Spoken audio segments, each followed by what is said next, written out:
Assalamualaikum warahmatullahi wabarakatuh. Perkenalkan, saya Nika Nugraheni dengan NIM 2310026-015 dari program studi kedokteran gigi. Di sini saya akan menjelaskan mengenai materi ragam dan laras ilmiah dalam bahasa Indonesia. Yang pertama adalah ragam lisan dan ragam tulis. Dalam Kamus Besar Bahasa Indonesia tahun 2016, ragam bahasa diartikan sebagai variasi menurut pemakaiannya, topik yang dibicarakan, hubungan pembicara dan teman bicara, dan juga medium pembicaraannya. Ragam bahasa membahas mengenai variasi atau macam menurut pemakaiannya. Ditinjau dari sarana media yang digunakan untuk menghasilkan bahasa, ragam terdiri dari ragam lisan dan ragam tulis. Ragam lisan adalah ragam bahasa yang dihasilkan dengan cara berbicara. Jadi, ragam lisan adalah bahasa yang dilafalkan atau dituturkan langsung oleh pembicara kepada pendengarnya. Penggunaan intonasi dalam ragam lisan sangat berpengaruh terhadap makna kata atau kalimat yang diucapkan. Misalnya, kalimat yang pertama ada Andi naik motor baru di hutan. Kalimat yang kedua adalah Andi naik motor baru di hutan.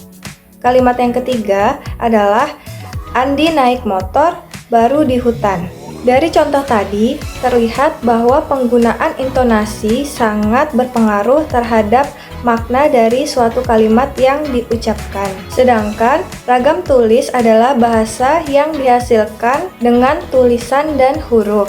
Ragam tulis tidak memerlukan adanya lawan bicara. Penggunaan fungsi gramatikal harus lebih jelas karena ragam tulis tidak mengharuskan adanya lawan bicara berada di depan pembicara. Perbedaan lain dari ragam lisan dan ragam tulis adalah ragam lisan sangat terikat dengan kondisi dan situasi, ruang, waktu, dan apa yang dibicarakan secara lisan.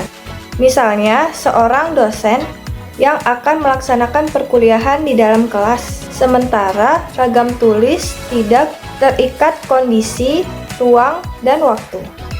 Selanjutnya adalah ragam ilmiah dan ragam non-ilmiah.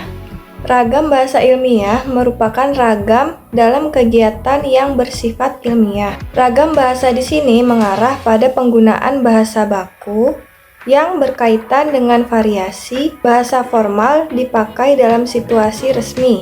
Misalnya upacara-upacara resmi, surat menyurat dinas, laporan resmi, karya tulis ilmiah, pembicaraan di depan umum seperti khotbah dan ceramah. Penggunaan bahasa baku dalam ragam ilmiah memiliki ciri-ciri penanda, yaitu yang pertama memiliki kaidah dan aturan tetap sehingga memiliki sifat ketetapan yang dinamis.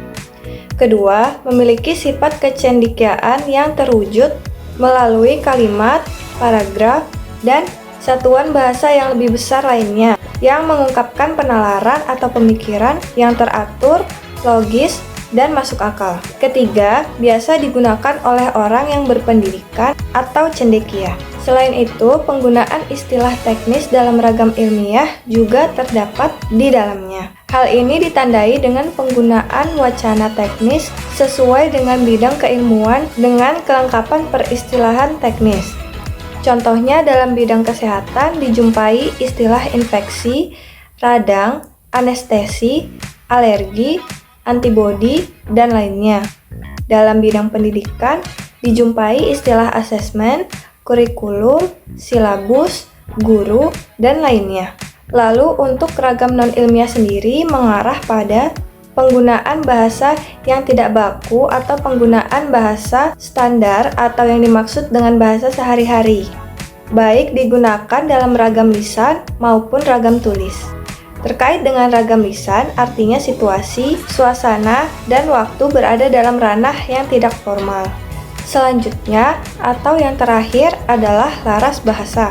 Laras bahasa adalah kesesuaian antara bahasa dan pemakaiannya.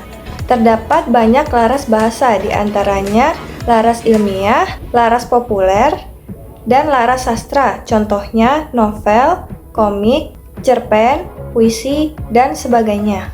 Setiap laras memiliki masing-masing ciri. Selain itu, setiap laras dapat disampaikan baik secara lisan atau tulisan. Selanjutnya adalah laras ilmiah yang mengarah kepada karya tulis ilmiah. Ciri-ciri dari laras ilmiah yaitu yang pertama adalah penggunaan kosakata dan bentukan kata. Yang kedua, penyusunan frasa, klausa, dan kalimat. Yang ketiga adalah penggunaan istilah. Yang keempat, pembentukan paragraf. Yang kelima adalah penampilan hal teknis. Dan yang terakhir atau yang keenam, penampilan kekhasan dalam wacana. Sekian dari saya, terima kasih. Wassalamualaikum warahmatullahi wabarakatuh.